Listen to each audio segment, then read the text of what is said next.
이 제국을 상징하는 나라가 바로 바벨론인데, 이 바벨론은 역사 속에 실제로 존재했던 특정한 나라지만 성경이 말하는 바벨론은 그 특정한 나라를 넘어서 어떤 상징이죠. 스스로 하나님이 되어서 세상을 지배하려고 하는 모든 나라, 집단, 한 개인을 상징해요. 바벨론이라고 하는 이 제국의 영은 온 땅에 진노의 포도주를 흘려요. 그걸 사람들에게 마시게 해서 취하게 해요. 이 제국의 영이 정상인 것처럼 생각하게 만들어요. 신 바벨론 시대의 절정을 이끈 왕이 우리에게 유명한 그 바로 느부갓네살입니다. 모든 황제들은 결국 부동산에 관심이 많아요. 건축으로 나라의 안전과 위용을 과시하고자 했어요. 그래서 그때 생긴 게 그 유명한 지구라트, 피라미드 비슷하게 생긴 어떤 큰 건축물들이죠. 하지만 이 신바벨론도 일어난 지 100년도 채 안 돼서 무너집니다. 이 역사가 바로 영원히 지속될 것 같이 모든 나라를 고통스럽게 짓밟았던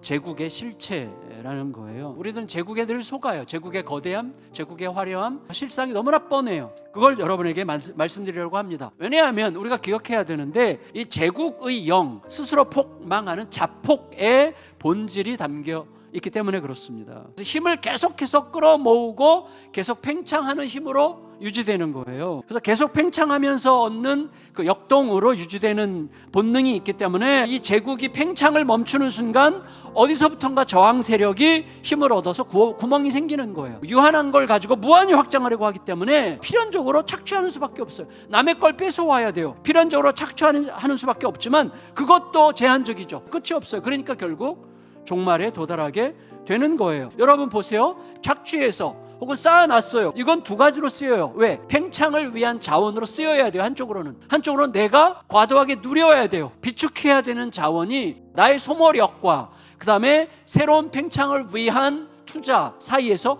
균형이 반드시 깨지게 돼 있어요. 그래서 여러분 어느 순간 팽창이 정지되면 그때 반동력을 일으키는 거예요. 힘으로 억압하면 억압당하는 것 같지만 억압당하는 것 같은 방식으로 힘이 응축되는 거예요. 어느 순간 폭발하는 것입니다. 대립과 경쟁과 분노와 전쟁을 끝없이 창조하는 거예요. 결국 남는 건 뭐예요? 제국이 남기는 돌무더기밖에 없어요. 이제 이 제국의 영에 취한 바벨론에 대한 심판이 시작됩니다. 그래서 하나님께서 어떻게 심판하시냐면, 일단 깃발을 세우세요. 세상 모두가 보고 달려와서 바벨론을 공격하는 데 참여할 수 있도록 민둥산에 깃발을 세우시고 군사들을 끌어모으십니다. 가장 먼저 달려온 살인병기들은 메대 군사들이었습니다. 그럼 이렇게 하나님의 진노를 촉발한 이 제국이 가지고 있는 범죄의 핵심이 뭐예요? 교만과 강포라고 고발합니다. 사람은 누구보다 충분히 우월할 수 없어요. 스스로 충분히 만족할 만하다고 생각할 수 있는 수준에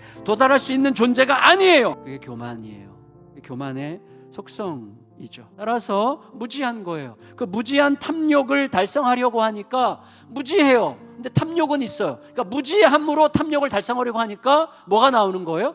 강포가 나오는 거예요. 하나님께서는 이 제국에 대한 치열한 심판을 가혹할 정도로 행하시는 중에도 자기 백성에 대한 확고하고 진실한 구원을 이루어 가십니다. 이스라엘이 아닌 각 나라들, 각 족속들로부터 진짜 희망을 찾아서 달려나온 나그네들이 있어요. 그러니까 이게 이제 민족이라는 한 혈통의 경계선이 깨지는 순간이죠. 하나님의 살아갈 길을 찾아서 오는 나그네들이 하나님의 남은 자들과 연대하게 하세요. 그렇게 높여진 이제 남은 자들과 그 새로운 백성들, 어떻게 보면 새 이스라엘이죠. 이 새 이스라엘은 이제 안식을 누려요. 심판의 진흙탕을 뒹굴고 있는 제국 바벨론을 한탄합니다. 여러분, 이 제국의 정신은 우리들의 이야기예요.